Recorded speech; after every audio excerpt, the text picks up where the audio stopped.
everybody. Thanks for watching on the That Old Panda channel. I'm Panda. So, Halloween is still upon us in the spooky season of October. So, I thought I'd cover some of the games that actually instills kind of some classic fears and scary things that maybe aren't so scary nowadays to most folks, but definitely was in my time when growing up. The game we're going to actually cover, this was a classic point-and-click adventure game that came out around the 2000s during the 3D era. It actually was from a company called Wanna-Do Edition, also Cryo Interactive and Dreamcatcher Interactive, with a few different publishers depending on the places of the world. And this is supposed to actually take the influence of H.P. Lovecraft, but honestly, this could apply for just about every other type of point-and-click adventure games from the 2000s and earlier. But this is a really good example of this one, and this is also available on GOG for less than $1 at the moment. If it's at full price and not on sale, you're looking at about $4.99. But believe it or not, this adventure was very interesting and fun and enjoyable for me. And it's kind of something that, you know, many folks miss nowadays. Gone are the times where you could sit down with a cup of coffee and just spend several hours focused on a nice mystery or something horrific to enjoy that literally would break kind of your sanity of playing the game in the dark at night. And this is one of those wonderful examples of point-and-click adventure games where in the beginning it seems not necessarily nice, happy, and wholesome, but just to start, it seems realistic, daunting, and just a bit of a modern twist that usually would come with a great graphic mystery or unraveling that would usually disturb your mind towards the end of the game itself. What was always interesting with these point-and-click adventure games was that always had the fear of no change when you would go to certain areas of the map. In this case, with the town that you're in playing as the main protagonist, going around on all these different avenues and things of that nature had a nice creepy ambience of music as you play as William Stanton, who has a home in Providence, Rhode Island in the US, and literally things will just happen randomly. But after the randomness and after everything kind of goes on when it comes to a point-and-click adventure game, usually with a cutscene or anything like that, there's always a stillness that is bestowed upon you when playing the game. And this is always apparent when it comes to different parts of the game where the ambience and the characters and even the world, even though it may look like it's an actual real world that you're experiencing, quite deceptive in the sense that it carries on throughout an infinity and becomes kind of a dormitory place where nothingness happens. And a lot of times this fear case, the lack of change or the unknown that kind of comes out of it is metathiliophobia. Usually it's a fear of change, but in this case it's kind of more like the fear of the unknown that comes with the lack of change in this case. You could go around this map, you could go at different places and different areas, but if you don't fulfill the one trigger that you don't know, that your underlying action that needs to be performed may not be done at all. And this is always kind of an unsettling feeling that always comes up with me when it comes to these point-and-click adventure games. This is kind of another really good example of it because of how realistic and up-res this is. By the way, this is considered a good old game from Good Old Games, where the preservation of this game will continue on forth, and it actually works on modern systems very, very well.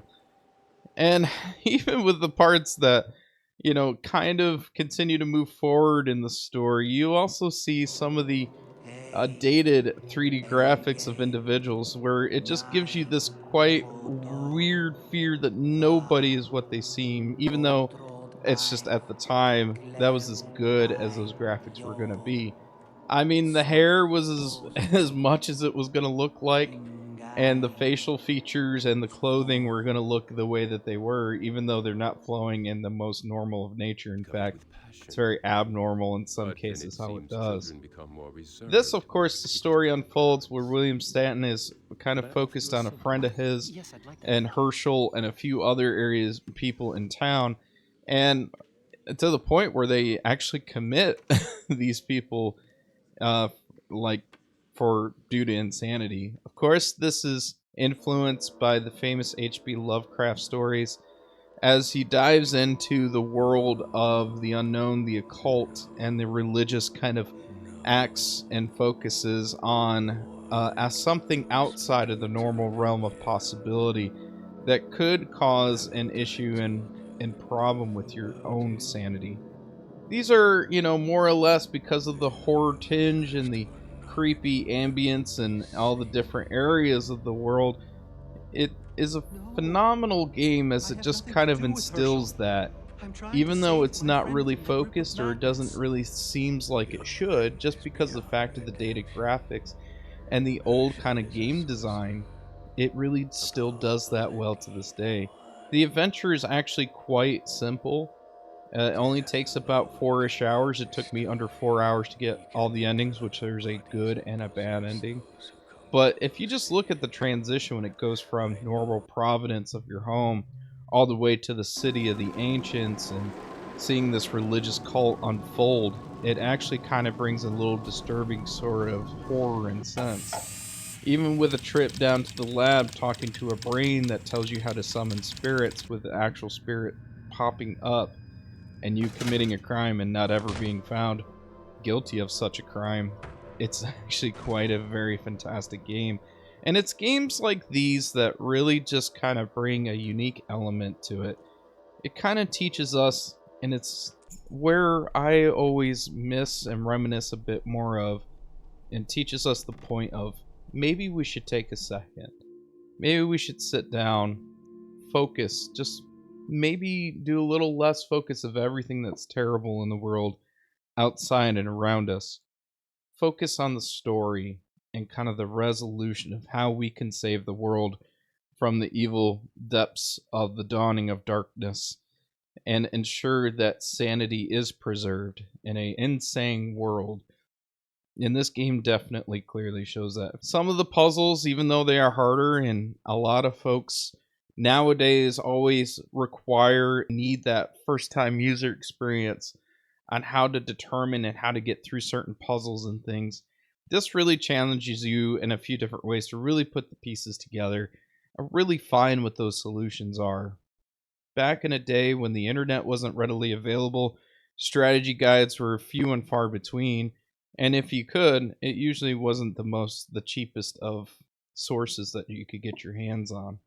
So, more or less, I recommend this game if you get a chance and want to get on a 4-ish hour adventure and uncover the realm of Necronomicon, the Dawning of Darkness, depending on which edition you own, and see what the resolution of saving or committing insanity onto humankind. This is just one of the many titles I plan to cover in the next few weeks for the spooky season, but feel free to add a comment down below of a game you would like me to cover, as this is one of those GOG games that I always enjoyed and will continue to enjoy probably later on.